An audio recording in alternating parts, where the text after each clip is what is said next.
Hello everyone, मैं doctor Pramod आप सभी का स्वागत करता हूँ लेटेक्स कोर्स के आज के इस वीडियो में। फ्रेंड्स, आज का वीडियो ये बहुत ही इम्पोर्टेंट होने वाला है क्योंकि आज के वीडियो में हम सीखने वाले हैं कि रेफरेंसेस या जिसको आप बिब्लियोग्राफी बोलते हैं या साइटेशंस आपके आर्टिकल डॉक्यूमेंट क्लास में या बुक में आपके साइटेशंस किस तरह से यूज़ करना है और रेफरेंसेस आपके डॉक्यूमेंट में किस तरह से इंक्लूड करना है, ये आज की वीडियो में हम देखने वाले हैं। तो उसके लिए मैंने एक simple article document class create करके रखा हुआ है जहाँ पे मैंने कोई भी एक्स्ट्रा पैकेजेस फ़िलहाल इंक्लूड नहीं किए हैं। अगर आप बुक फॉर्मेटिंग कर रहे हो या थीसिस फॉर्मेटिंग या रिपोर्ट फॉर्मेटिंग कर रहे हो तो आप रिपोर्ट या बुक डॉक्यूमेंट क्लास भी इसके जगह पे आप लिख सकते हो। तो क्या करते हैं, मैं कुछ पहले बिगिन डॉक्यूमेंट और एंड डॉक्यूमेंट के बीच में कोई टेक्स्ट, रैंडम टेक्स्ट ले लेता हूँ। इसके लिए क्या करता हूँ, मैंने मेरे पास एक पेपर पड़ा हुआ है मेरा खुद का, ये पेपर मैं यहाँ पे ले लेता हूँ और यहाँ से कुछ टेक्स्ट मैं यहाँ से उठा लेता हूँ। फॉर एग्जाम्पल ये टेक्स्ट मैं यहाँ से ले लेता हूँ और यहाँ पे मैं डाल देता हूँ, ठीक है। सिमिलरली और एक पैराग्राफ उठा लेता हूँ, फॉर एग्जाम्पल ये सेकेंड पैराग्राफ ले लेता हूँ और यहाँ पे मैं डाल देता हूँ, ठीक है। ये छोटा सा मैंने टेक्स्ट यहाँ पे ले लिया है। नाउ अभी अगर मुझे इसके नीचे अगर रेफरेंसेस ऐड करने हैं तो रेफरेंसेस ऐड करने के दो तरीके होते हैं। एक होता है हमारे पास सिंपल मेथड और दूसरा होता है हमारे पास बिबटेक्स मेथड। अगर आपका डॉक्यूमेंट छोटा सा डॉक्यूमेंट अगर है, आर्टिकल डॉक्यूमेंट क्लास या छोटा सा जिसमें ज़्यादा टेक्स्ट नहीं है, 2-3 पेजेस का डॉक्यूमेंट अगर है, तो उसमें जनरली ये सिंपल मेथड यूज़ किया जाता है बिब्लियोग्राफी क्रिएट करने के लिए। और अगर आप एक कोई बड़ा डॉक्यूमेंट क्रिएट कर रहे हो, बुक या रिपोर्ट, प्रोजेक्ट रिपोर्ट अगर आप बना रहे हो, उस केस में मैं आपको रिकमेंड करूंगा कि सिंपल मेथड से बिब्लियोग्राफी इंक्लूड नहीं करना है, आपको बिबटेक्स मेथड यूज़ करना है। लेकिन फिलहाल इस वीडियो में हम देखेंगे कि सिंपल मेथड से हम बिब्लियोग्राफी या रेफरेंसेस किस तरह से हम इंक्लूड कर सकते हैं। तो उसके लिए क्या करना है, आपको पता है कि रेफरेंसेस जो रहते हैं वो रेफरेंसेस जनरली आपके डॉक्यूमेंट के एंड में रहता है।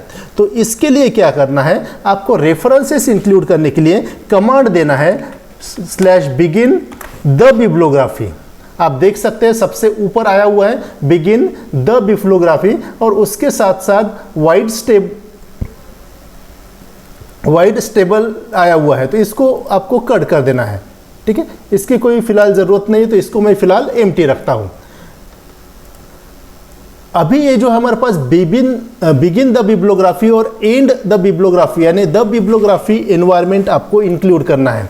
अभी इसके अंदर में आपको अलग अलग पेपर्स की एंट्री करना है। फॉर एग्जांपल अगर यहाँ पे आप देखते हो रेफरेंस के अंडर में यहाँ पे अलग अलग पेपर्स है, आप देख सकते हैं यहाँ पे अलग अलग पेपर्स है। तो ये पेपर्स आप यहाँ पे इंक्लूड कर सकते हो। पेपर के एंट्री करने के लिए आपको क्या करना है, यहाँ पे हर एक पेपर के लिए आपको एंट्री करने के लिए आपको कमांड देना है \bib item। आप देख सकते हैं यहाँ पे \bib item और बिब आइटम के साथ यहाँ पे कंटेंट यानी ये रहता है हमारे पास साइट की यानी यहाँ पे रहता है हमारे पास लेबल यानी साइटेशंस का की, ठीक है। तो फॉर एग्जांपल मैं इसको पेपर 1 बोल देता हूँ, ठीक है। ये की है, ये आप आपके हिसाब से दे सकते हैं। आप पेपर का नंबर दे सकते हैं या ऑथर का नाम दे सकते हो या जर्नल का नाम दे सकते हो शॉर्ट में। ये जस्ट की है, ये जस्ट लेबल है। साइटेशंस के वक्त ये लेबल हमको काम में आने वाला है, ठीक है। अभी बिब आइटम, अभी मुझे 4-5 पेपर की एंट्री अगर करना है तो क्या करूँगा, मैं यहाँ पे 4-5 पेपर्स की एंट्री मैं यहाँ पे करके दिखा देता हूँ, ठीक है। 5 पेपर्स मैंने लिया, पेपर 1, पेपर 2 बोल देता हूँ, पेपर 3 बोल देता हूँ, paper 4 and paper 5। These are just the labels. तो मैं क्या कर लेता हूँ, मेरे पेपर से कुछ एंट्रीज मैं यहाँ से उठा लेता हूँ रेफरेंसेस की, Ctrl+C कर देता हूँ और यहाँ पे मैं पेस्ट कर देता हूँ। अगर आपके पास इस तरह से अगर कुछ नहीं है तो आप किसी भी वेबसाइट के ऊपर जाके देखिए, मैं आपको दिखा देता हूँ कि किस तरह से आपको ये रेफरेंस फाइंड करना है। फॉर एग्जांपल IEEE ट्रांजैक्शन से अगर मुझे कोई पेपर का रेफरेंस लेना है तो किस तरह से लेंगे ये हम बताएंगे। तो गूगल में जाना है और गूगल में मैं बोलता हूँ IEEE ट्रांजेक्शंस के ऊपर क्लिक कर देता हूँ। तो IEEE ट्रांजेक्शंस की साइट में ओपन कर लेता हूँ। आपको जिस पेपर का भी आपको रेफरेंस लेना है उस पेपर को आपको ओपन करना है। ऑनलाइन पेपर्स अवेलेबल है, ठीक है। तो मैं यहाँ पे IEEE एक्सप्लोर साइट पे जाता हूँ और यहाँ से कुछ पेपर्स मैं उठा लेता हूँ। आप देख सकते हैं यहाँ पे कुछ पेपर्स दिए हुए हैं। इस पेपर के ऊपर अगर मैं क्लिक कर देता हूँ तो आप देखेंगे कि इस पेपर का साइटेशंस दिया रहता है। ये पेपर ओपन हो रहा है, देखिए साइट दिस करके दिया हुआ है। तो इसको हमको बिब्लियोग्राफी में ऐड करना है। तो इसको क्या करना है, आपको साइट करना है। देखिए यहाँ पे आपके ये टेक्स्ट दिया हुआ है, तो आप यहाँ से कॉपी कर सकते हैं, ठीक है, प्लेन टेक्स्ट। तो जब आप सिंपल मेथड यूज़ कर रहे हो तो आप ये प्लेन टेक्स्ट को आपको उठाना है और इसको लेके जाता हूँ मैं आपके यहाँ पे रेफरेंसेस में। सेकंड पेपर की एंट्री के लिए ये ले लेता हूँ, ऑथर्स है, जर्नल का नाम है, ठीक है। देन थर्ड पेपर की एंट्री और कहीं से मैं मेरे पेपर से ही उठा लेता हूँ, ठीक है। देखिए ये नेक्स्ट पेपर है तो मैं यहाँ से उठा लेता हूँ और यहाँ पे मैं पेस्ट कर देता हूँ। या आप मैन्युअली टाइप भी कर सकते हो, ठीक है। ऑथर्स का नाम, पेपर का नाम, जर्नल का नाम या कॉन्फ्रेंस का नाम, page numbers, volume number, ISSN number, ये सारी एंट्रीज आप मैन्युअली भी यहाँ पे टाइप कर सकते हो। मैं समय बचाने के लिए डायरेक्टली मेरे पेपर से ये कंटेंट्स उठा रहा हूँ। फॉर एग्जांपल ये एक कंटेंट ले लेता हूँ मैं और यहाँ पे पेस्ट कर देता हूँ और सिमिलरली लास्ट पेपर की एंट्री भी मैं यहाँ से उठा लेता हूँ। एक ये पेपर ले लेता हूँ और यहाँ पे मैं पेस्ट कर देता हूँ। तो इस तरह से क्या किया मैंने, देख सकते हैं। मैं आपको जूम करके दिखा देता हूँ। द बिब्लियोग्राफी कमांड लिखना है या द बिब्लियोग्राफी इन्वायरमेंट आपको क्रिएट करना है। सेकंड ब्रैकेट में फिलहाल आपको कुछ भी नहीं लिखना है। अभी मैंने पेपर्स की एंट्री, अलग अलग एंट्रीज, पेपर्स की एंट्रीज करना है तो /bib आइटम, ठीक है, बिब्लियोग्राफी के आइटम्स की आपको एंट्री करना है और कर्ली ब्रेसेस के अंडर में उसका एक लेबल देना है, उस पेपर का लेबल देना है जो साइटेशंस के वक्त आपके काम में आएगा। तो चलिए इसको हम रन करके देखते हैं कि इसका आउटपुट किस तरह से मिलेगा। Now the process exited normally आ चुका है। मैं आपको एक्सपांडेड व्यू में दिखा देता हूं। तो देखिए ये टेक्स्ट जो हमने पहले दिया था और उसके नीचे हमारे पास ये रेफरेंसेस क्रिएट होके आ चुके हैं, ठीक है। तो जो हमने जिस पेपर की एंट्रीज किया था वो पेपर यहाँ पे आ चुका है। इस तरह से आप रेफरेंसेस की एंट्रीज कर सकते हो पेपर में।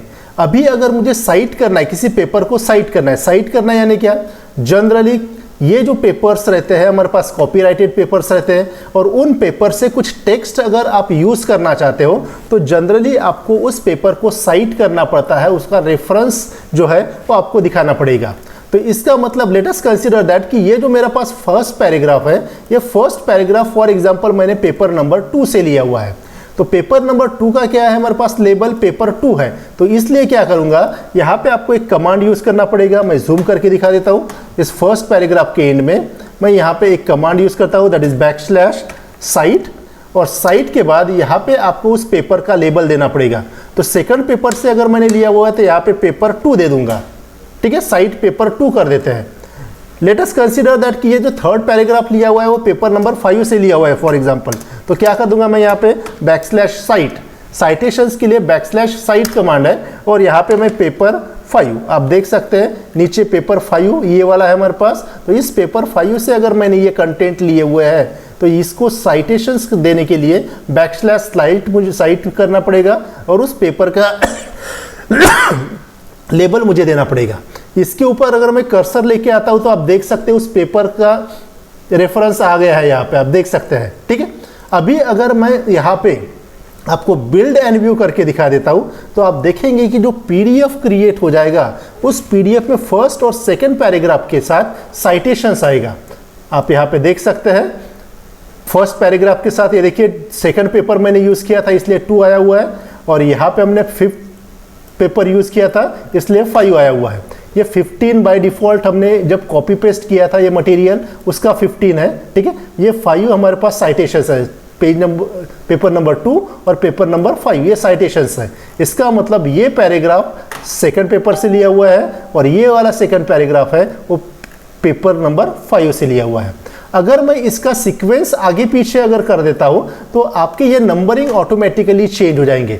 अगर कोई एक्स्ट्रा पेपर अगर मैं यहाँ पे ऐड करता हूँ, फॉर एग्जांपल देखिए मैं यहाँ पे एक ज़्यादा का एक पेपर ऐड कर लेता हूँ, फॉर एग्जांपल कोई एक नई एंट्री यहाँ पे कर देता हूँ, ठीक है, और इसको पेपर 6 बोल देता हूँ सपोज, और यहाँ पे मैंने एक एक्स्ट्रा एंट्री कर दिया है। मैं एक कोई भी पेपर ले लेता हूँ, फॉर एग्जांपल ये लेता हूँ या ये वाला लेता हूँ सपोज 6, और यहाँ पे अगर मैं पेस्ट कर देता हूँ, यानी एक एंट्री मैंने ज़्यादा की कर दी है, ठीक है। तो उस केस में आपको क्या करना पड़ेगा, अभी अगर आप मैन्युअली वर्क करते हो तो आपको ये नंबरिंग जो साइटेशंस वाला नंबरिंग है ये आपको मैन्युअली चेंज करना पड़ेगा।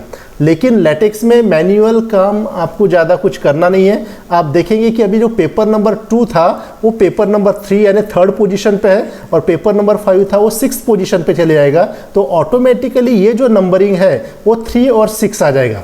चलिए चेक करके देखते हैं। इसको मैं बिल्ड एंड व्यू करके दिखा देता हूँ और हम चेक करते हैं कि जो PDF क्रिएट हुआ है उसमें प्रॉपरली साइटेशंस आए हुए हैं कि नहीं आए हुए हैं। तो मैंने रन कर दिया है और मैं आपको एक्सपांडेड व्यू में दिखा देता हूँ। पहले 5 पेपर थे, अभी यहाँ पे 6 पेपर्स आ गए हैं, और आप देख सकते हैं यहाँ पे कि जहाँ पे 2 था वहाँ पे 3 आ गया, और जहाँ पे 5 था वहाँ पे आपका 6 आ चुका है। तो इस तरह से आप बिब्लियोग्राफी या रेफरेंसेस आप क्रिएट कर सकते हो, और उसके साथ साथ आप साइटेशंस भी क्रिएट कर सकते हो।